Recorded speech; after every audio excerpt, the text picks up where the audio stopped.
Greetings, I'm Barrett and welcome to Meet Me at the Table. Today we're going to be continuing our playthrough of Kingdom Death Monster. We just got back from taking on a level 2 antelope. We have some fantastic resources, and on top of that, all our characters made it back.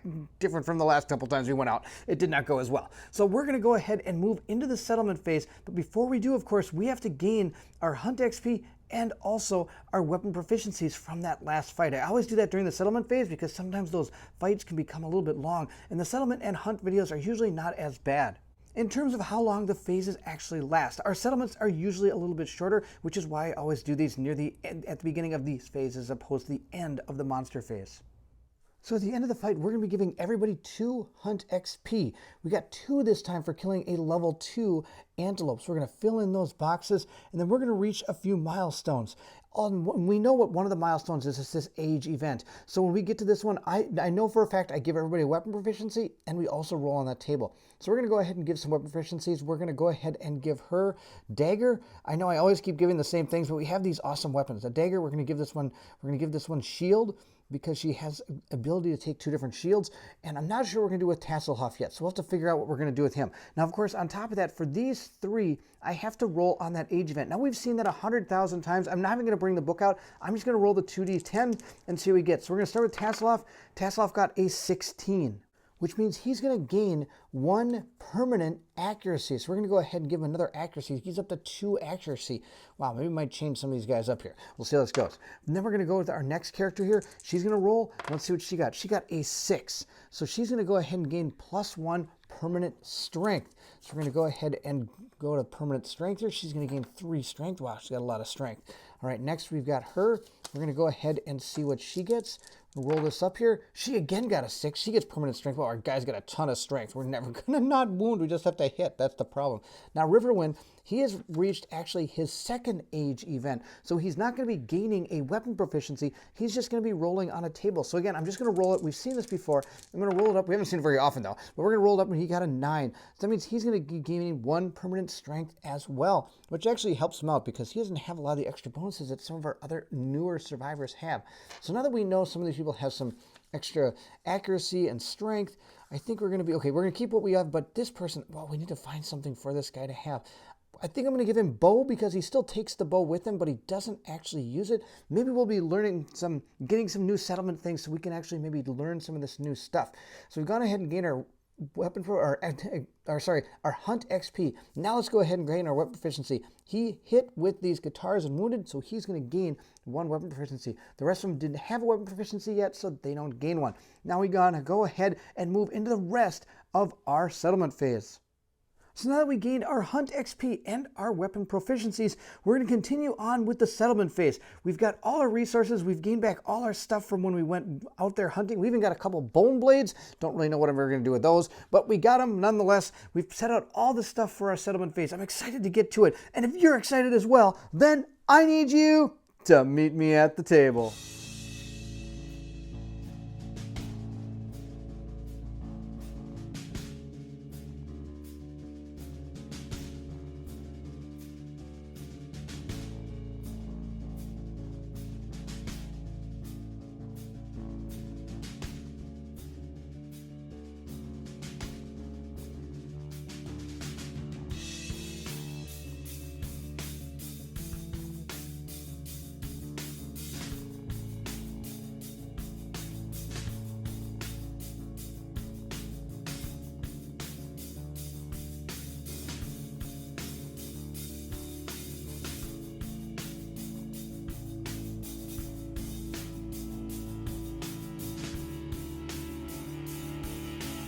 Now, at the beginning of the settlement phase, of course, the first thing we have to do is gain our endeavors from returning survivors. 1, 2, 3, 4 returning survivors. We get 1 for cooking, and Riverwind is a tinkerer, so he gains +1 endeavor when he is a returning survivor. So we have what? 3, 6. We have 6 of these things we can do stuff with. That's pretty awesome.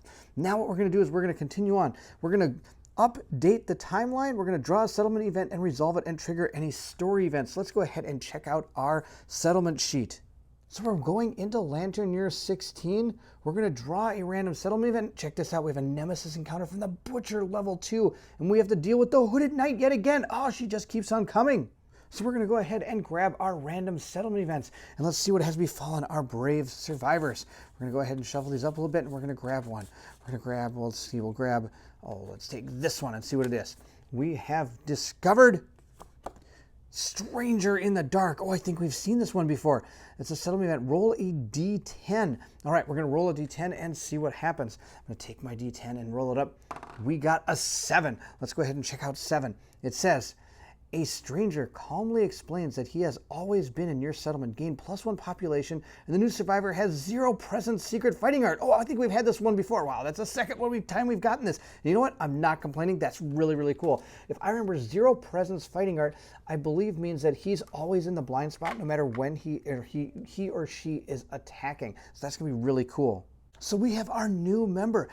Goldmoon has risen from the ashes, but actually she didn't die. She was actually in the settlement the whole time. We just didn't know it. Wow, that's absolutely amazing. So I gave her 1 survival for naming her, and I've also given her his 0 presence fighting art. Now, the one thing I'm not exactly sure about is, do I give them all the bonuses I would get for a new survivor entering from the intimacy event, or does this person just appear as is, just like this? Please leave in the comments below. I'm not exactly sure how this all transpires, so it'll be interesting to hear what you have to say. Thank you. We're going to go ahead and put her there. She might go out with us sometime soon. We'll see how it goes. So we've done our what is this? This is the random one. We're now going to move into our Hooded Knight and see what happens. So here we are again with the Hooded Knight. A stranger emerges from the darkness. If any survivor has the Twilight Sword, they duel the knight. Otherwise, his motives are inscrutable. Roll below on mysterious agenda. Now remember, we had the Twilight Sword for a little while. Sadly, we died. So we don't have the Twilight Sword anymore, so we have to go on our mysterious agenda.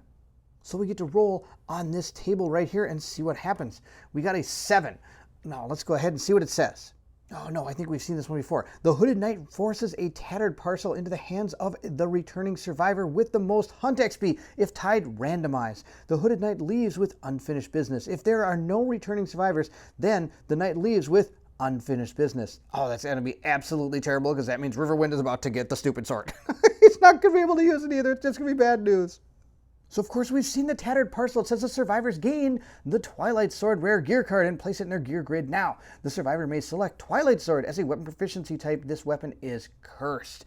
That means I cannot remove it from my gear grid for any reason. When I die, I archive the card. Terrible. Just barf. And of course we have to add the Hooded Knight to the timeline 4 years from now. So 4 years from now puts the Hooded Knight right here. So we're going to have to see him or her again. That's awesome. Hooded Knight. I'm getting a little sick of this person. He keeps coming in, giving me a sword and killing people. That's awesome. So of course, here is his awesome Twilight Sword. Super excited. Now, of course, this thing has a speed of 1, and it has an accuracy of 9 minus the Twilight Sword proficiency, which is absolutely fantastic. So I've got terrible accuracy. But it gets 9 strength, which is pretty cool.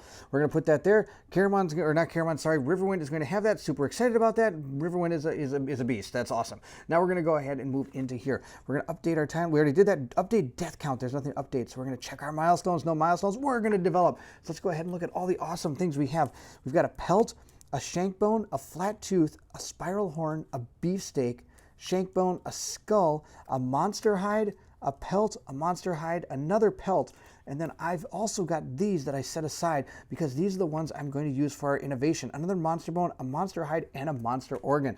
So we're going to use those 3 resources and one of our endeavors, which I think I forgot to put out to use last time I did this in innovating, but we're going to go ahead and do it this time. Use my endeavor and my 3 things. We're going to grab some awesome innovations. We're going to grab 4 of these, and I'm going to try to choose from them, and I'm going to be sad because I'm going to think they're all awesome, and I don't know which one to take. That usually is what happens. So we're going to take that one, that one, that one, and that one. So those are our 4 innovations. Let's see how this goes. We have found, oh, there's that scarification. We've seen this one before. A lot of the top stuff is bad. A lot of the bottom stuff, well, actually, there's really only a couple that are actually pretty good. We got this one and this one. The other 2 aren't the greatest. All right.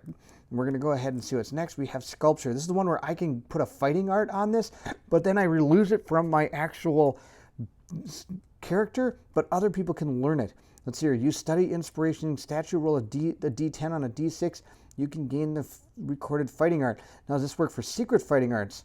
I'm not sure. Record a fighting art. It just says a fighting art. I don't know if it works on secret fighting arts. Otherwise, I could do it for that 0 presence fighting, which would be pretty cool. here's nightmare training. All right, I learned a little bit about this. I don't remember, somebody was able to talk about this for me in the comment section. It was really a neat idea. If I can roll an 8 or 9 on this and gain a weapon proficiency level, that's one way that I could get this Twilight Sword up in proficiency, because it's really tough to hit with this thing on the battlefield. But if this person just stays back and just keeps learning this, when the Hooded Knight comes to duel, I might have a chance of defeating the Hooded Knight. We also got records. Let's take a look at this. I think it's the first time we've seen this one. It says you gain the Scholar of Death secret fighting art. That's one of the endeavors. Otherwise, you laboriously create a volume about a monster you have defeated during your lifetime. Add monster name, volume X, where X is the level of the defeated monster, to the settlement record sheet. The work is exhausting. You retire. There can be up to 3 volumes for each monster. What does that even mean? I can what? I can add a monster name, volume X, where X is the level of the defeated monster, to the record sheet. Okay, I don't understand why that's a big deal, but maybe there's things I have to do with this. That might be something to take. So I've got 4 different options here, and I don't know which one to take. As usual, they all look pretty good. Now at this point, since we're not actually doing a hunt, I do want you to go ahead and tell me what you think the best plan would be, and I'm going to go ahead and pick one, and you can tell me how terrible that idea was. Scarification, I'm not a big fan of.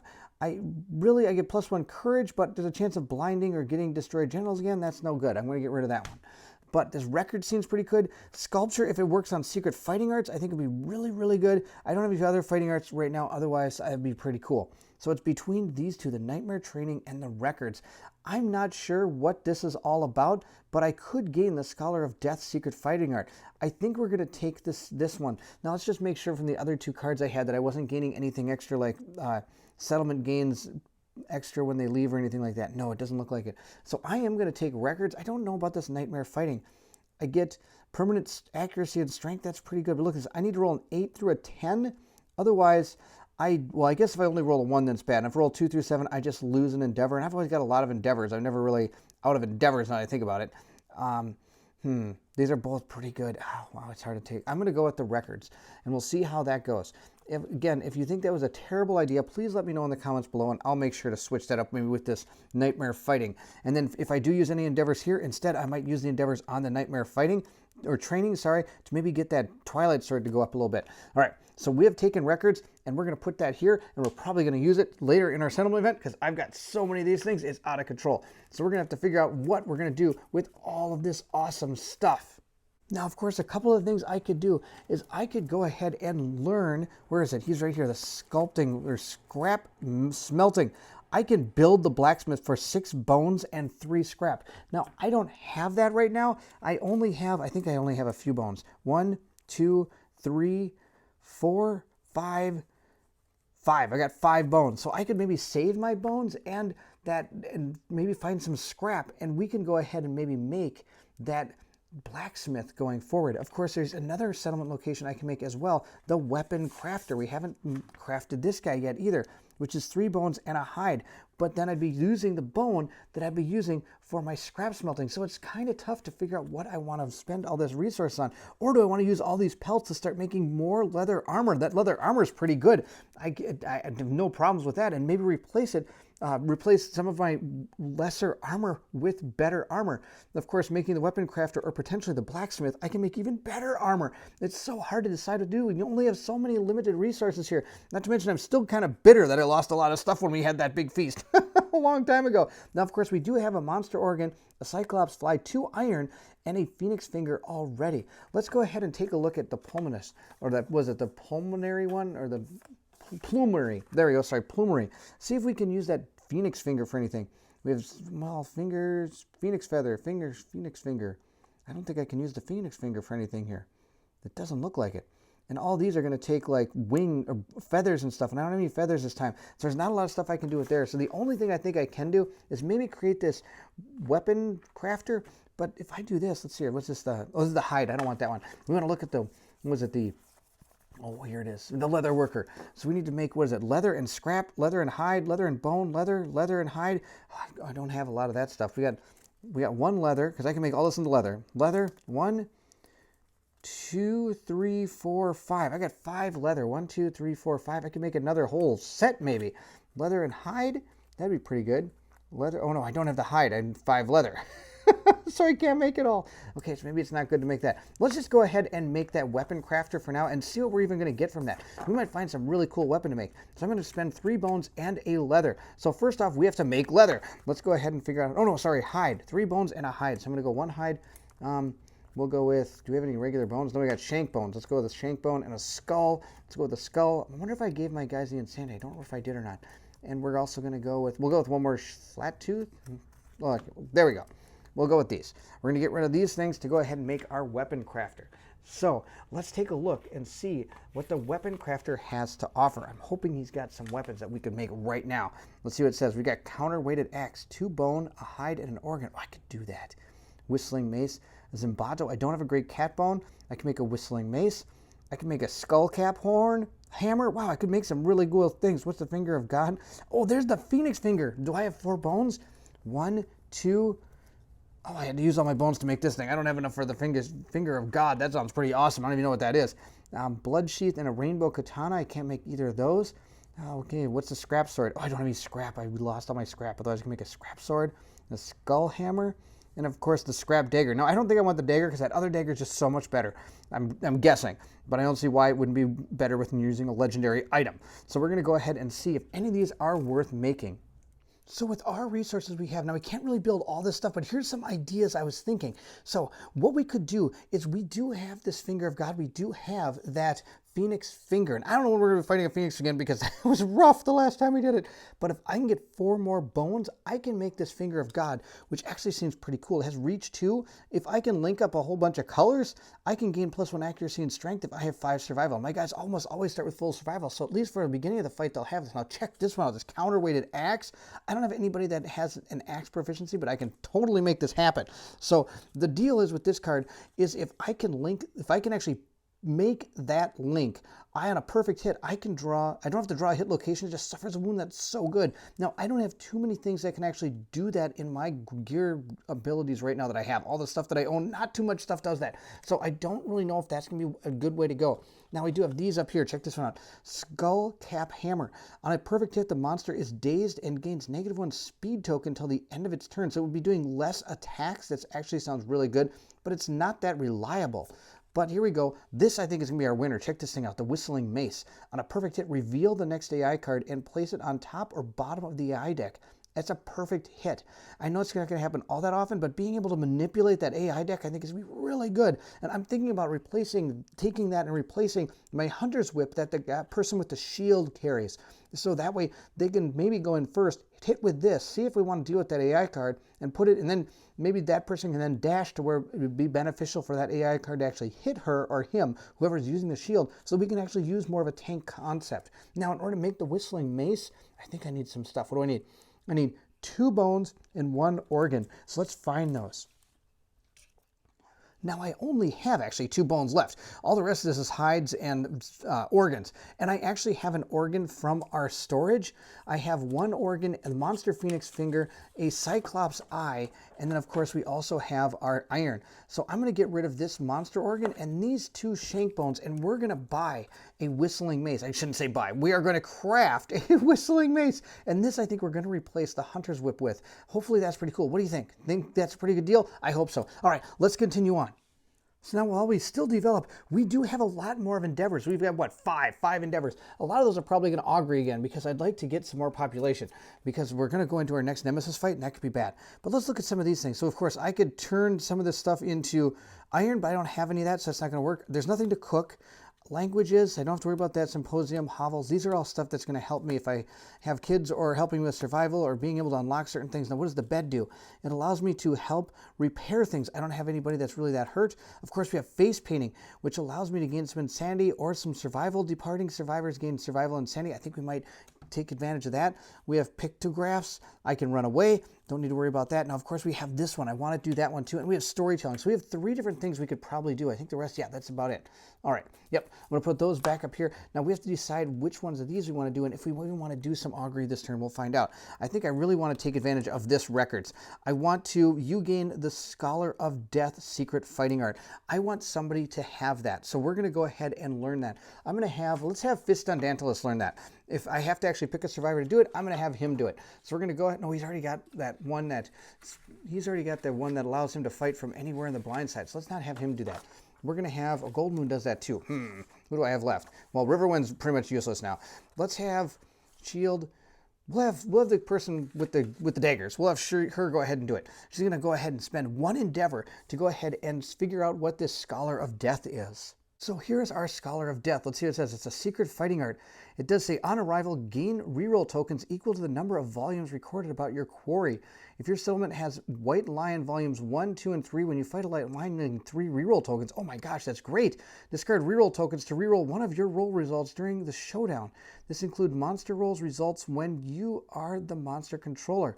Oh man, well now sadly we don't actually use the monster controller when we play because I am playing solo.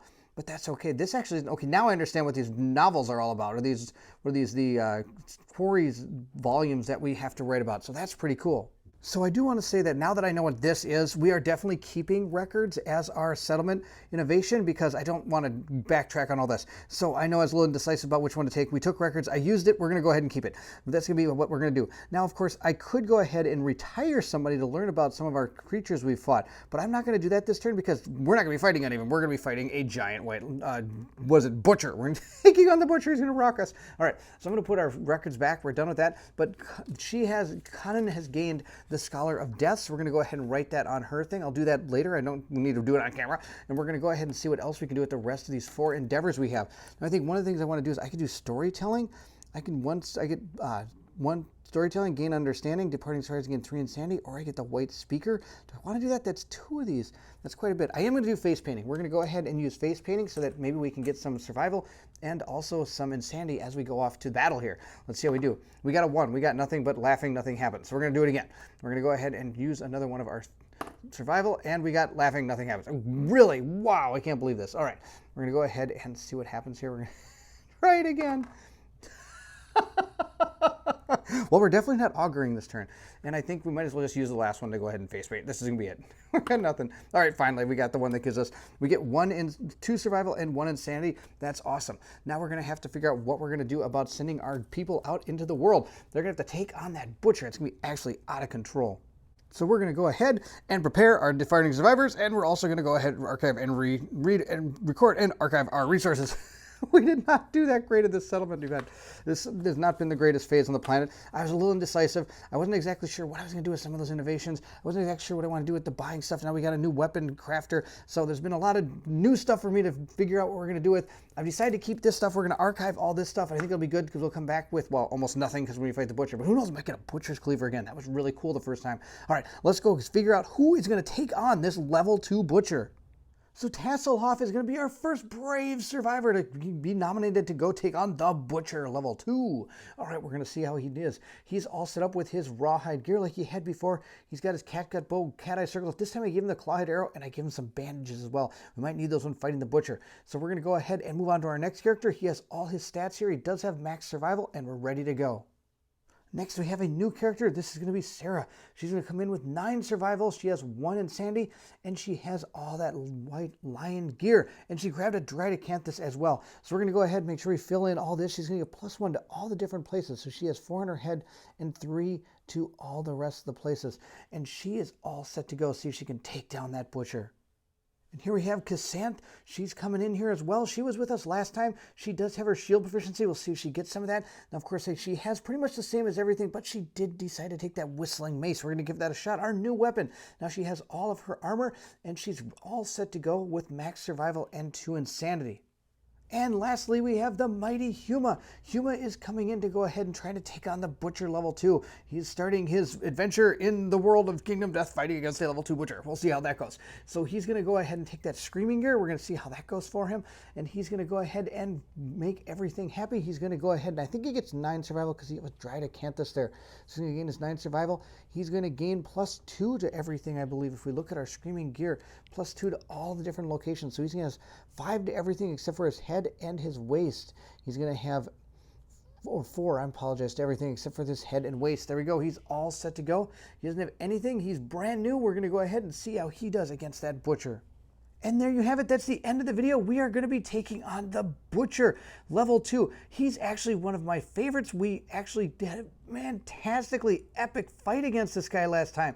So hopefully the same thing happens this time as well. We made it all the way down to the very end and we did a killing blow to finish off, and then we actually got a hold of one of his hatchets. It was pretty cool. So we'll see if we can take this guy down. I hope you enjoyed the video. If you did, don't forget to like, subscribe, and hit that bell symbol so you know when the Butcher fight comes out, and it's going to be so much fun. Also, please feel free to leave anything in the comments below. I would love to hear from everyone. That settlement phase was okay. I didn't really get to do too much, but hopefully the next settlement phase will be different, and that's going to be about it. If you're excited to see if we can take on that Butcher, then I need you to meet me at the table.